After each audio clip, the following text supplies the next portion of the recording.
34.1% of households in America are female-headed. 14.8% of women in Illinois are living in poverty. Of those women, 13% of them are Asian, 23% of them are Black, 14.6% are Hispanic, 11.9% are Native, and 10% are white.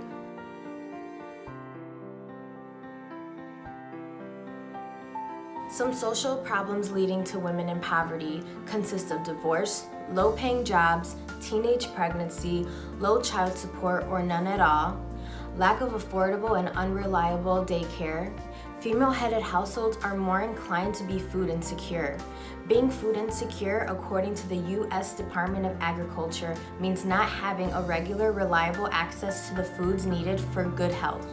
Women make up more than 2/3 of the world's 796 million illiterate people. Educated women will participate more in labor force, and in turn, they contribute to the GDP. Children who have educated mothers are more than likely to go to school and get higher levels of education. According to the World Bank, women see a 25% increase in wages later in life with only 1 year of secondary education. When women are educated, the entire economy grows and thrives. An educated woman with increased earning potential is more likely to give back to the community than her male counterparts. Educated women are much less likely to suffer domestic abuse than non-educated women. Female leadership in government also becomes more common, and when women lead, women push for more equitable systems of governance. In most countries, women in rural areas who work for wages are more likely than men to hold seasonal, part-time, and low-wage jobs. Women also receive lower wages in the same work. In 2018, women made up 54.9% of the workforce. The gender gap pay, $41,977 was the median for females, and $52,146 was the median for males. Almost 40% of working mothers reported that the gender gap contributes to poor living environments, poor nutrition, and fewer opportunities for them and their children. Single mothers are the problem. Actually, only 9% of low-income urban moms have been single throughout their child's first 5 years. 35% were married to or in a relationship with the child's father for that entire time. There are rarely any old women in poverty.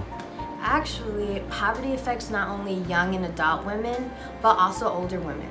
In 2012, 17% of women between 70 to 79 were in poverty, and 22% of women were over 80. Well, men are much smarter than women are. Women have been earning more degrees since men for a while. Women have earned more bachelor's degrees than men since 1982, more master's degree than men since 1987, and more doctorate degrees than men since 2006. Single mothers are typically very lazy. According to the New York Times analysis of current population survey data, the share of young single mothers in the workforce has climbed about 4%. Women are always spending child support money on themselves and their personal needs instead of the children. If paying parents feel that their money is not being spent on the child's needs, they can agree to go to court to get the child support modified to change however much they want to change. They have to submit a request that the court has to approve. In 2018, according to the United States Census Bureau, 22.1% of women got their bachelor's degree, and 22.1% of men were shortly followed. Women in education are slowly rising and are making a major historic turning point. The gender gap pay has narrowed by less than 0.5% per year to about 80 cents on the dollar today. Women are making strides. They are passionate, and we can see this through the history of women oppression. Women are opportunity driven. Women are constantly pushing the boundaries.